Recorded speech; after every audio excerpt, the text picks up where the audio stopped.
Pero ang una nating diskusyon ngayon, ang Search for Outstanding Volunteer 2015 na pinangungunahan ng Philippine National Volunteer Service Coordinating Agency o PNVSCA. Ano kaya ito? Para pag-usapan yan, makakasama po natin si Ms. Corazon Macaraig, ang Chief Volunteer Service Officer, Policy, Advocacy and Technical Service Division ng PNVSCA, si Danny Capacardo, ang Volunteer Service Officer, at si Mr. Ramon Morales, ang SOV 2014 Regional Awardee. Magandang umaga po.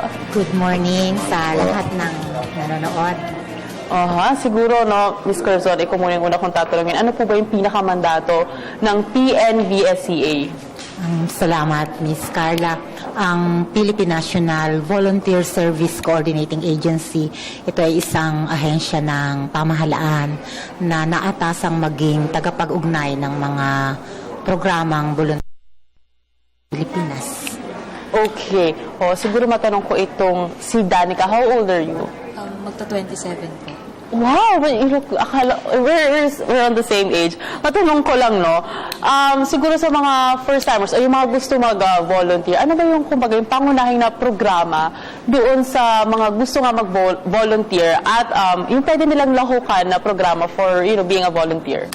May mga ilang programa po kaming kino-coordinate. Isa na po dito ay local program na tinatawag po naming VIDA or Volunteers for Information and Development Assistance.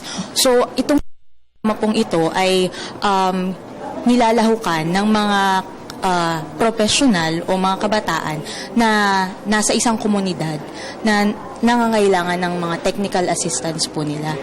Meron rin po kaming kinoconduct tuwing Volunteer Month, National Volunteer Month tuwing December. Okay. Kung saan kino-coordinate po namin yung mga iba't ibang programa po ng mga organisasyon at in-encourage rin po namin yung mga kabataan o ibang professional na mag-organize or makipag-coordinate sa mga volunteer service organizations nila para makapag-provide po sila ng assistance.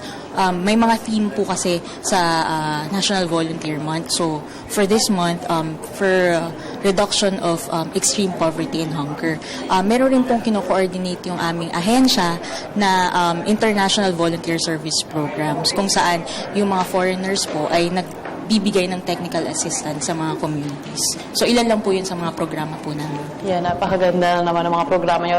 At maganda na ang hinihikayat nyo talaga ay yung mga kabataan na mag-volunteer at makiisa dito sa inyong mga programa. Siguro si Sir Ramon Morales naman, OV 2014 Regional Awardee, gaano po ba kahalaga ang pag-volunteer? At ano po ba yung, kumbaga, yung naitutulong nito sa inyong pamayanan? Napakahalaga po dahil yung kaya nating gawin na hindi naman kaya ng iba, napakalaking bagay po. At masarap po ang pakiramdam ng nakakatulong. Tulad po nito, si Anyos pa lang, nasa volunteer na tayo hanggang ngayon po. 12 years sa fire volunteer po. Okay, that's very nice. Siguro napag-usapan na natin yung mandato, yung programa, at ano nga ba, kumbaga, yung kumbaga, kung gaano kahalaga maging volunteer. Usapan na natin itong SOV 2015 or ang Search for Outstanding Volunteer 2015. Can you tell us more about this, Ms. Corazon? Yes, inaanyayahan natin ang lahat na makilahok sa annual Search for Outstanding Volunteers. So ngayon pong 2015, bukas na po yung mga nominasyon natin. So ang Search for Outstanding Volunteers, ito po ay yung pagbibigay karangalan, pag-recognize sa ating mga natatanging mga volunteer katulad po ni Mr. Morales. No? So ito po ay nationwide. May mga kategorya tayo, individual, kabataan at mga adult. Meron ding mga organisasyon, mga NGO, at meron din tayong kategorya para sa mga corporate sector. And meron ding Volunteer Lifetime Achievement Award. So, Ayan, Danica, meron ba silang kumbaga website na pwedeng puntahan para makita nila yung kumbaga mga mechanics, kung paano sila pwedeng makasama, kung paano sila pwedeng makasama yung organisasyon nila dito sa SOV? Yung mga detalye po nung search, kagaya ng mechanics, yun, at yung nomination forms, yes. Ang aming website na www.pnvsca.gov.ph. pnvsca.gov.ph. Meron rin po kaming Facebook page. I-search nyo lang po ang Philippine National Volunteer Service Coordinating Agency. At meron rin po kaming mga posters sa mga MRT stations. Bale, nasa proseso pa lang po kami ng pagpapaskil po nun. Pero yun po, maaari rin po kaming tawagan sa 225-3267 kung sakaling may specific po silang tanong.